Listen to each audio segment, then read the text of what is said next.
ರಾಜ್ಯ ಕಾಂಗ್ರೆಸ್ ಪಾಳ್ಯದಲ್ಲಿ ಸಚಿವ ಸ್ಥಾನಕ್ಕಾಗಿ ಲಾಬಿ ನಡೀತಾ ಇದೆ. ಆಲ್ರೆಡಿ 13 ಜನ ಈಗ ಡಿ.ಕೆ. ಶಿವಕುಮಾರ್ ಸಂಪುಟಕ್ಕೆ ಸೇರಿದ್ದಾರೆ. ಒಂದು ಕಡೆ ಈಗ ಡಿ.ಕೆ. ಶಿವಕುಮಾರ್ ಸಂಪುಟಕ್ಕೆ ಸೇರಿರುವಂತಹ ಸಚಿವರುಗಳ ಬೆಂಬಲಿಗರು ಹೋರಾಟ ಮಾಡ್ತಾ ಇದ್ದಾರೆ. ಈಗ ಸಿದ್ದರಾಮಯ್ಯನವರ ಸಂಪುಟದಲ್ಲಿ ಸಚಿವರಾದಂತಹ ಎಚ್.ಕೆ. ಪಾಟೀಲ್ ಬೆಂಬಲಿಗರು ಕೂಡ ಈಗ ಪ್ರತಿಭಟನೆಯನ್ನು ಮಾಡ್ತಾ ಇದ್ದಾರೆ. ಗದಗ್ನಲ್ಲಿ ಸಚಿವ ಸ್ಥಾನವನ್ನು ಕೊಡಲೇಬೇಕು ನಮ್ಮ ನಾಯಕನಿಗೆ ಅಂತ. ನೋಡಿ, ಇವತ್ತು ಪ್ರತಿ ಸಚಿವನ ಹಿಂದೆ ಬೆಂಬಲಿಗರು ನಿಂತಿದ್ದಾರೆ. ಅವರ ಅಭಿಮಾನಿಗಳು ಬೀದಿಗಿಳಿದು ಹೋರಾಟ ಮಾಡ್ತಾ ಇದ್ದಾರೆ. ಜೊತೆಗೆ ಮಾಜಿ ಸಚಿವರ ಬೆಂಬಲಿಗರು ಕೂಡ ಇವತ್ತು ಬೀದಿಗಿಳಿದು ಹೋರಾಟ ಮಾಡ್ತಾ ಇದ್ದಾರೆ. ಹೈಕಮಾಂಡ್ ನಿರ್ಧಾರಕ್ಕೂ ಮುನ್ನ ಈಗ ಬೆಂಬಲಿಗರು ನಿರ್ಧಾರ ಮಾಡಿದ್ದಾರೆ. ಇನ್ನೂ ಕೂಡ ಎರಡನೇ ಪಟ್ಟಿ ಬಿಡುಗಡೆ ಆಗಿಲ್ಲ. ಈಗ ಮೊದಲ ಪಟ್ಟಿಯಲ್ಲಿ ಡಿ.ಕೆ. ಶಿವಕುಮಾರ್ ಜೊತೆಗೆ 13 ಜನ ಸಂಪುಟಕ್ಕೆ ಸೇರ್ಪಡೆಯಾಗಿದ್ದಾರೆ. ಅದು ಜಾತಿ ಆಧಾರದ ಮೇಲೇ ಕೊಟ್ಟಿದ್ದಾರೆ. ಇನ್ನು ಕ್ಷೇತ್ರ ಆಧಾರದ ಮೇಲೆ, ಜಿಲ್ಲಾವಾರು ಆಧಾರದ ಮೇಲೆ ಇನ್ನೂ ಕೂಡ ಸಂಪುಟಕ್ಕೆ ಯಾರನ್ನೂ ಕೂಡ ಸಚಿವರನ್ನಾಗಿ ನೇಮಕ ಮಾಡಿಕೊಂಡಿಲ್ಲ. ಈಗ ಎಚ್.ಕೆ. ಪಾಟೀಲ್ ಈ ಹಿಂದಿನ ಸಿದ್ದರಾಮಯ್ಯನವರ ಸಂಪುಟದಲ್ಲಿ ಕಾನೂನು ಮತ್ತು ಸಂಸದೀಯ ಖಾತೆಯನ್ನು ನಿಭಾಯಿಸ್ತಾ ಇದ್ದರು. ಜೊತೆಗೆ ಅತ್ಯಂತ ಹಿರಿಯ ಪ್ರಭಾವಿ ನಾಯಕರೂ ಹೌದು. ಉತ್ತರ ಕರ್ನಾಟಕದ ಪ್ರಭಾವಿ ನಾಯಕರೂ ಆಗಿ ಗುರುತಿಸಿಕೊಂಡಿರುವಂತಹ ಎಚ್.ಕೆ. ಪಾಟೀಲ್ ಪರವಾಗಿ ಅವರ ಅಭಿಮಾನಿಗಳು ಶಕ್ತಿ ಪ್ರದರ್ಶನ ಮಾಡ್ತಾ ಇದ್ದಾರೆ. ಬರೀ ಶಕ್ತಿ ಪ್ರದರ್ಶನ ಅಷ್ಟೇ ಅಲ್ಲ, ಕೆಲವೊಂದು ಕಡೆ ಟೈರ್ಗೆಲ್ಲ ಬೆಂಕಿ ಕೊಟ್ಟಿದ್ದಾರಂತೆ. ಏನು ಕರ್ಫ್ಯೂ ಏನಾದರೂ ಜಾರಿ ಮಾಡಿದ್ದಾರೆ ಆ ಟೈರಿಗೆ ಬೆಂಕಿ ಕೊಡೋಕ್ಕೆ?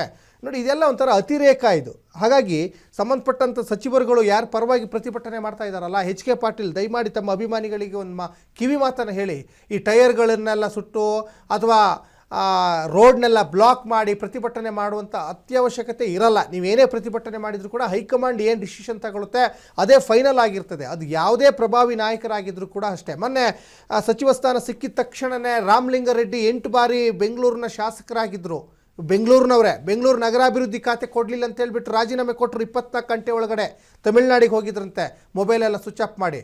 ಹೈಕಮಾಂಡ್ ಏನಾದರೂ ಕೇರ್ ಮಾಡ್ತಾ ಇಲ್ಲ, ಅದೇ ಸ್ಥಾನವನ್ನು ನೀವು ನಿಭಾಯಿಸ್ಕೊಂಡು ಹೋಗಬೇಕು, ಇಲ್ಲಾಂದರೆ ಕೈಬಿಡಿ ಅಂತಲೇ ಅವರು ರಾಜ್ಯ ನಾಯಕರುಗಳಿಗೆ ಕರೆ ಮಾಡಿದ್ರಂತೆ. ಹಾಗಾಗಿ ಇಲ್ಲಿ ನಾಯಕರುಗಳಿಗೆ ಯಾವ ಸ್ಥಾನ ಸಿಕ್ಕಿದ್ರೆ ಏನೋ, ನೀವೆಲ್ಲರೂ ಕೂಡ ಯಾವುದೇ ಖಾತೆ ಕೊಟ್ಟರು ಜನರ ಸೇವೆ ತಾನೇ ಮಾಡಲಿಕ್ಕೆ ಬಂದಿರೋದು, ಅದನ್ನು ನಿಭಾಯಿಸ್ಕೊಂಡು ಹೋಗಿ. ಖಾತೆ ನಿಮಗೆ ಸಿಗಲಿಲ್ಲ ಅಂದರೆ ಮೊದಲ ಅವಧಿಯಲ್ಲಿ ಸಿಕ್ಕಿದೆ ನಿಮಗೆ. ಸಿದ್ದರಾಮಯ್ಯನವರ ಸಂಪುಟದಲ್ಲಿ ಕಾನೂನು ಮತ್ತು ಸಂಸದೀಯ ವ್ಯವಹಾರಗಳ ಖಾತೆ ಸಚಿವರೇ ಆಗಿದ್ರಿ ನೀವು. ಈ ಹಿಂದಿನ ಕಾಂಗ್ರೆಸ್ ಸರ್ಕಾರ ಇದ್ದಾಗಲೂ ಕೂಡ ನಿಮಗೆ ಸಚಿವ ಸ್ಥಾನ ಸಿಕ್ಕಿತ್ತು. ಹೊಸಬರಿಗೊಂದು ಅವಕಾಶ ಮಾಡಿಕೊಡಿ. ನೀವೇ ಅದರಲ್ಲಿ ಮುಂದುವರ್ಕೊಂಡು ಹೋಗೋದಾದರೆ ಹೊಸ ಮುಖಗಳಿಗೆ ಒಂದು ಅವಕಾಶ ಕೊಡಬೇಕಲ್ವಾ?